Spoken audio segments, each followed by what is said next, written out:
Hello everyone, আজকের ব্লগটা সকাল থেকেই শুরু করলাম। সকালবেলায় দেখো আমাদের বাড়িতে কে এসেছে। তো ওকে অলরেডি আগে বিস্কিট দেওয়া হয়ে গেছে, বিস্কিটটা খাওয়া হয়ে গেছে ওর। এখন মা বললো দুটো নিমকি ভাজা দাও, তো খাই নাকি দেখছি বেশ সুন্দর খাচ্ছে, কেমন চিবোচ্ছে দেখো, শব্দও হচ্ছে।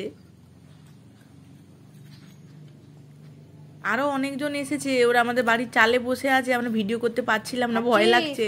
ও সামনেটাই আছে বলে ভিডিওটা করেছি।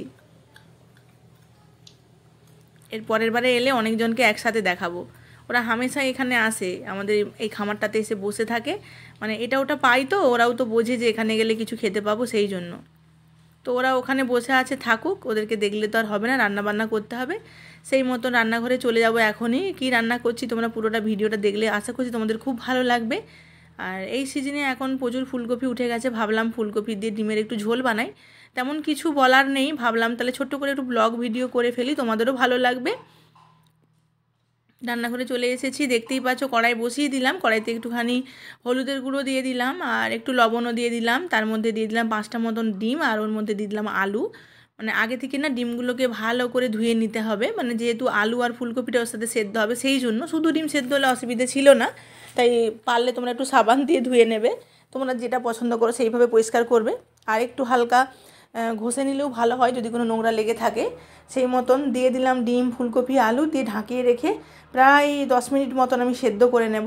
প্রথমে ফুলকপিটা তুলে নিচ্ছি, একে একে এবার আলু ডিম সমস্ত তুলে নেব। ভালোভাবে সেদ্ধ হয়ে গেছে, ডিমগুলো ভালো করে ছাড়িয়ে নিয়েছিলাম। কড়াইতে দিয়ে দিলাম একটু লবণ হলুদ দিয়ে ডিমগুলোকে ভালো করে লাল লাল করে ভেজে নেব। আর এই সিজনে না ওই ফুলকপি দিয়ে ডিমের ঝোল বলো, ফুলকপি দিয়ে মাছের ঝোল বলো, বেশ ভালোই লাগে প্রথম প্রথম ফুলকপিগুলো খেতে।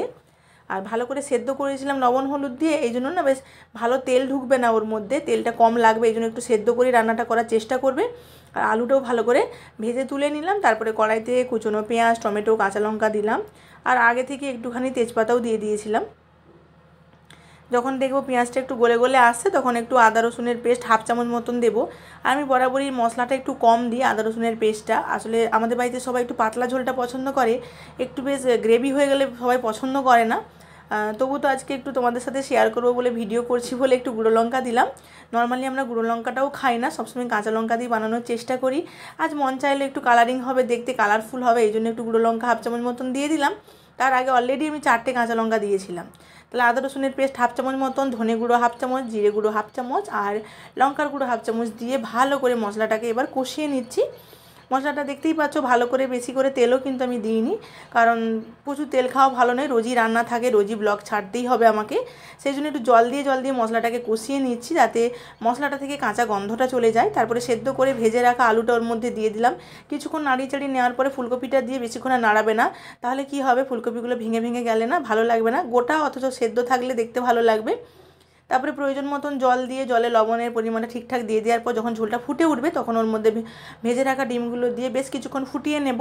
আর একটুখানি গরম মশলাও দিয়ে দিলাম বেশ টেস্টের জন্য, টেস্টটা বেশ ভালো লাগবে। এই মুহূর্তে আমার কাছে ধনেপাতাটা ছিল না, তোমরা থাকলে ধনেপাতাটা দেবে লাস্ট মুহূর্তে, বেশ খেতে ভালো লাগবে। দিয়ে দেখো একটা প্লেটে আমি সার্ভ করে দেখাচ্ছি কত সুন্দর হয়েছে দেখতে, খুব ইয়ামি দেখতে হয়েছে আর খেতেও খুব সুন্দর হয়েছিল, টেস্টি। তোমরা এই সিজনে এরকমভাবে গরম গরম ফুলকপি আলুতে ডিমের ঝোল আর গরম ভাত করে নিতেই পারো। চলো টাটা, বাই বাই, ভালো থেকো তোমরা।